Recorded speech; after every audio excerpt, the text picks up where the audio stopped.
Hi అండి, welcome to DJ's recipe book. ఈరోజు అయితే రెసిపీ బుక్లోని recipe restaurant style set dosa. చూసారు కదా, ఎంతో సాఫ్ట్గా స్పాంజిలా ఉండే ఈ దోశకి వడకర్రీతో కానీ కోకోనట్ చట్నీతో కానీ సర్వ్ చేసుకున్నా అంటే ఎంతో టేస్టీగా ఉంటుందండి. ఈ వడకర్రీ రెసిపీని అయితే మన ఛానల్లో ఆల్రెడీ ఉన్నదండి. మీకు కావాలనుకుంటే డిస్క్రిప్షన్లో లింక్ని ఇస్తాను, మీరు చూడవచ్చు. ఇంట్లో ఎలా చేసుకోవాలో ఈజీగా ఇప్పుడైతే వీడియోలోకి వెళ్ళి చూసేద్దాం. ముందుగా ఒక పాత్రను తీసుకొని అందులో 3 లోటాల పచ్చి బియ్యాన్ని వేసుకోవాలండి. 3 లోటాల పచ్చి బియ్యానికి 1 లోట మినపప్పును వేసుకోవాలి. 3:1 రేషియోలో ఈ వీటిని వేసుకోవాలండి. అలాగే 1 అర స్పూన్ మెంతులు కూడా వేసుకొని 2-3 మాటలు శుభ్రంగా వాష్ చేసుకోవాలి. ఇలా వాష్ చేసుకున్న దాంట్లో తగినన్ని నీళ్ళను కూడా వేసుకొని ఒక 4 గంటల సేపు అయితే నానబెట్టుకోవాలి. దీనిని గ్రైండర్లో వేసుకోవడానికి ఒక 10 నిమిషాల ముందు మరొక పాత్ర తీసుకొని అందులో నేను ఏ లోటాతో అయితే బియ్యం తీసుకున్నానో అదే లోటాతో 1 లోట అటుకులను తీసుకున్నాను. ఇవి పల్చటి అటుకులు, అందువల్ల 1 లోటా తీసుకున్నాను. అవి లావు అటుకులు అయినట్టయితే మీరు అర లోటా తీసుకుంటే సరిపోతుంది. వీటిని కూడా శుభ్రంగా వాష్ చేసుకొని నానబెట్టుకోవాలి.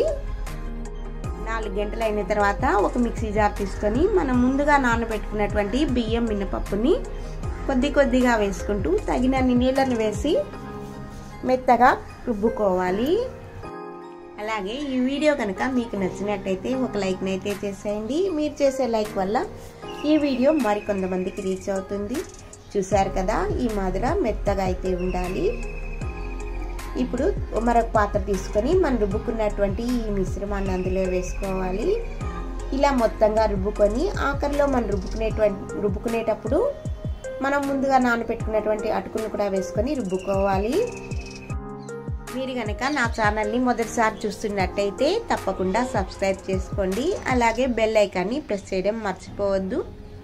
బెల్ ఐకాన్ని ప్రెస్ చేసినందువల్ల నేను పెట్టిన ప్రతి వీడియో మీకు నోటిఫికేషన్ రూపంలో అందుతుంది.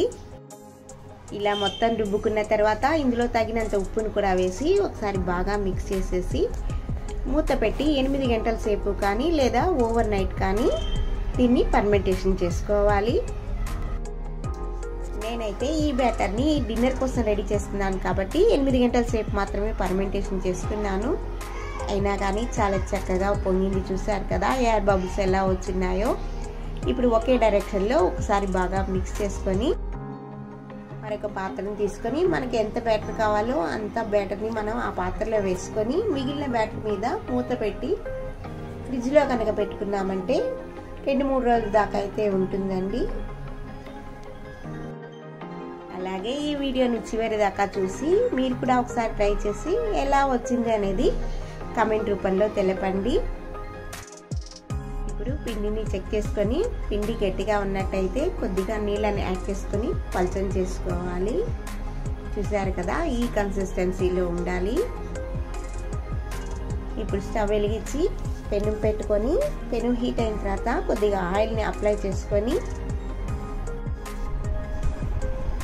ఇప్పుడు మనం రెడీ చేసుకున్నటువంటి దోశ బ్యాటర్ని వేసి కొద్దిగా స్ప్రెడ్ చేసుకోవాలండి. మరీ పలుచగా అయితే స్ప్రెడ్ చేయకూడదు.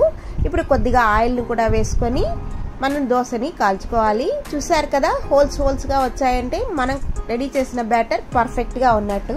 మనకు కావాలనుకుంటే ఒక సైడ్ కాల్చి తీసుకోవచ్చు, లేదా 2 పక్కల కూడా కాల్చుకొని ఈ దోశని సర్వ్ చేసుకోవచ్చు. చూసారు కదా, రెస్టారెంట్కి వెళ్ళి తినేటువంటి ఈ సెట్ దోశని మన ఇంట్లో ఎంతో ఈజీగా ప్రిపేర్ చేసుకున్నాము.